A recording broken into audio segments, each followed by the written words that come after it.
How to sell USDT on crypto.com. Now, selling a USDT or any of the cryptocurrency for that matter on crypto.com is actually quite the same process. Now, you first have to go ahead and then just make sure to launch the crypto.com app and make sure that you are logged into your account. After you log into your account, you can tap on the trade option from the very top, and when you tap the trade option from the bottom, you'll see two options to either buy or sell. In this case, because we're trying to sell, we will just tap on the sell option that you can find there. Now here you can select any one, because in my case I do not have a USDT. I will simply choose Bitcoin for example, but if you have USDT, then I would recommend you select USDT in this page, because it will show you a list of assets that you own.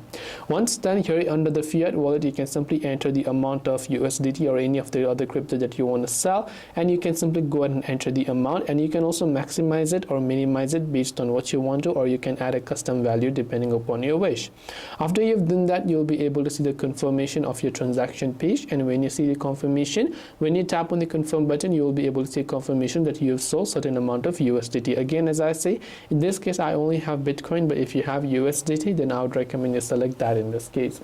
I hope this video pretty much helped you. If you have got any further questions, feel free to leave them down in the comment section below. As always, thank you very much for watching till the end of this tutorial, and see you soon in the next video.